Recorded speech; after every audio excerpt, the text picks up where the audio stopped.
This is long, so I apologize for that. I never had to tell this story with enough detail to actually explain it all the way, but it is true, and it happened when I was about 6 years old. In a quiet room, if you press your ear against the pillow, you can hear your heartbeat. As a kid, the muffled, rhythmic beats sounded like soft footsteps on a carpeted floor, and so, as a kid, almost every night, just as I was about to drift off to sleep, I would hear these footsteps, and I would be ripped back to consciousness, terrified. For my entire childhood, I lived with my mother in a fairly nice neighborhood that was in a transitional phase. People of lower economic means were gradually moving in, and my mother and I were two of these people. We lived in the kind of house you see being transported in two pieces on the interstate, but my mom took good care of it. There were a lot of woods surrounding the neighborhood that I would play in and explore during the day, but at night, as things often do to a kid, they took on a more sinister feeling. This coupled with the fact that, due to the nature of our house, there was a fairly large crawl space underneath, filled my mind with imaginary monsters and inescapable scenarios which was consume my thoughts when I was awoken by the footsteps. I told my mom about the footsteps, and she said that I was just imagining things. I persisted enough that she blasted my ears with water from a turkey baster once just to placate me, since I thought that would help. Of course it didn't. Despite all the creepiness and footsteps, the only weird thing that ever happened was that every now and then I would wake up on the bottom bunk despite having gone to sleep on the top. But this wasn't really weird, since I'd sometimes get up to piss or get something to drink and could remember just going back to sleep on the bottom bunk. I'm an only child, so it didn't matter. This would happen once or twice a week, but waking up on the bottom bunk wasn't too terrifying. But one night, I didn't wake up on the bottom bunk.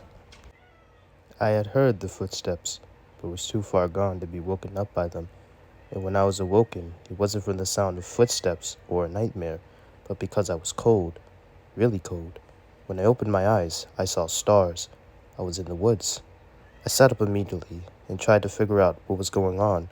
I thought I was dreaming, but that didn't seem right, though neither did me being in the woods. There was a deflated pool float right in front of me, one of those ones shaped like a shark. This only added to the surreal feeling, but after a while, it seemed like I just wasn't going to wake up because I wasn't asleep. I stood up to orient myself, but I didn't recognize these woods. I played in the woods by my house all the time, and so I knew them really well.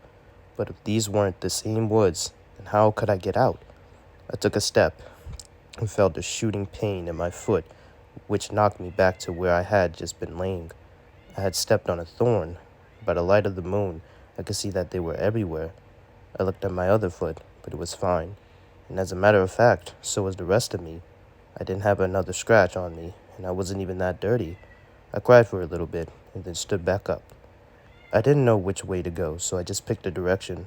I resisted the urge to call out, since I wasn't sure I wanted to be found by who or what might be out there. I walked for what seemed like hours. I tried to walk in a straight line, and tried to course correct when I had to take detours, but I was a kid, and I was afraid.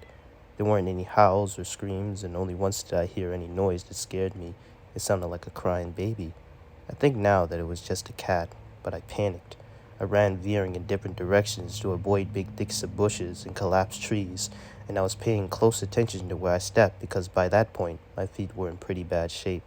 I paid too much attention to where I was stepping and not enough to where those steps were leading because not long after hearing the cry, I saw something that filled me with a kind of despair I haven't experienced since. It was the pool float. I was only 10 feet from where I had woken up. This wasn't magic or some supernatural space bending. I was lost.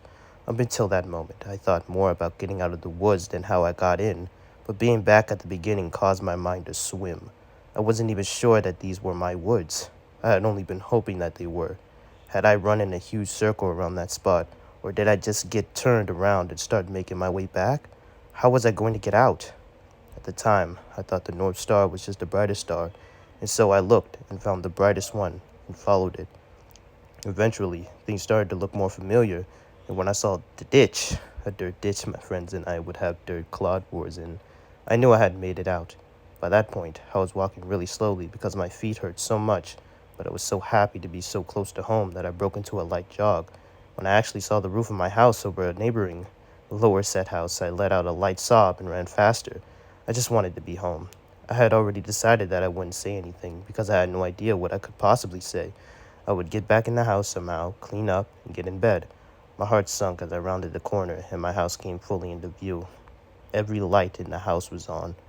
I knew my mom was up, and I knew I would have to explain, or try to explain, where I had been, and I couldn't even figure out where to start. My run became a jog, which became a walk.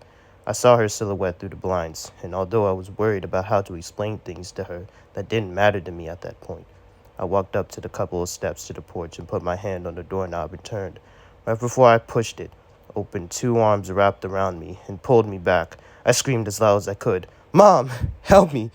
Please, Mom!" The feeling of being so close to being safe and then being physically pulled away from it filled me with a kind of dread that is, even after all these years, indescribable. The door I had been torn away from opened, and a flash of hope shot through my heart, but it wasn't my mom. It was a man, and he was enormous. I thrashed around and kicked at the shins of the person holding me, while also trying to get away from the person who had just come out of my house. I was scared, but I was furious. "Let me go! Where is she? Where's my mom? What did you do to her?" As my throat stung from screaming, and I was drawing in another breath, I became aware of a sound that had been present for longer than I had perceived it. "Honey, please calm down. I've got you." It sounded like my mom. The arms loosened and set me down, and as a man approaches me, blocked out the porch light with his head, I noticed his clothes. He was a cop. I turned to face the voice behind me and saw that it really was my mom. Everything was okay. I began to cry, and the three of us went inside. "I'm so glad you're home, sweetie. I was worried I'd never see you again." By that point, she was crying too. "I'm sorry. I didn't know what happened. I just wanted to come home. I'm sorry." "It's okay. Just don't ever do that again. I'm not sure me or my shins could take it." A little laughter broke through my sobs, and I smiled a bit. "Well, I'm sorry for kicking you, but why'd you have to grab me like that? I was just afraid that you would run away again." I was confused. "What do you mean?" "We found your note on your pillow," she said, and pointed at the piece of paper that the police officer was sliding across the table. I picked up the note and read it. It was a running away letter. It said that I was unhappy, never wanted to see her or any of my friends again. The police officer exchanged a few words with my mom on the porch while I stared at the letter. I didn't remember writing a letter. I didn't remember anything about any of this. But even if I sometimes went to the bathroom at night and didn't remember, or even if I could have gone into the woods on my own, even if all that could have been true, the only thing I knew at that point was, this isn't how you spell my name. I didn't write this letter.